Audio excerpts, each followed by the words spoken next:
It was scary. This widower in Indiana lost $80,000. So I called the number and was told that my computer had been hacked. This mother in New York, $700,000. I just can't understand why people do these things.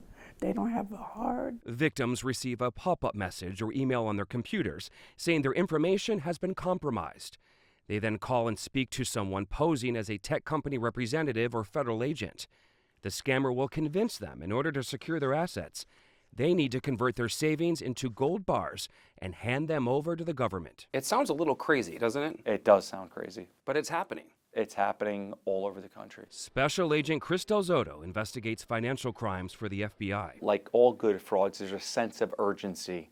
Your account's compromised right now. You need to move your money right now. In some cases, they send this letter to victims claiming to be from federal agents. They even use your logo. Yes. What's it like seeing this? Oftentimes, people just take it at face value. Once they're hooked, the scammers convince victims to transfer their savings into gold. It's valuable and untraceable. It sounds complicated. It's not that complicated. And then we'll make it super convenient for you. We'll send a courier, a federal courier, to go pick up these gold bars from you. But they're not federal couriers showing up to the victims' homes. They're part of the scheme. An inmate at the Nassau County Jail. We spoke with one of those alleged couriers who's currently in jail in Nassau County.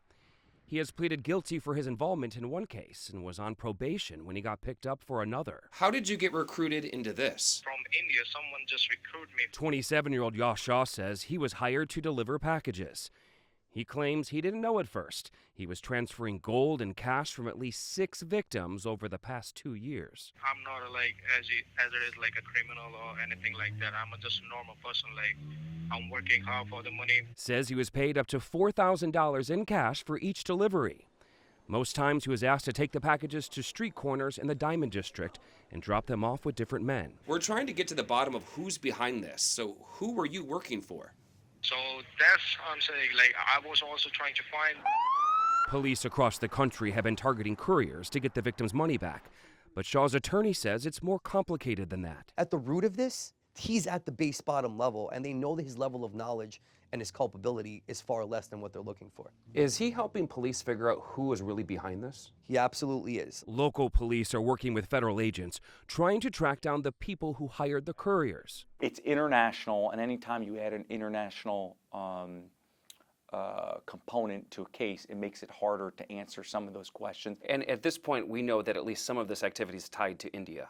Yes. Says they have agents investigating there as well. What do you have to say to the victims who say they handed over their life savings to you and lost it? I'm sorry about that, like what happened about, but I'm gonna try to find out the guys for myself.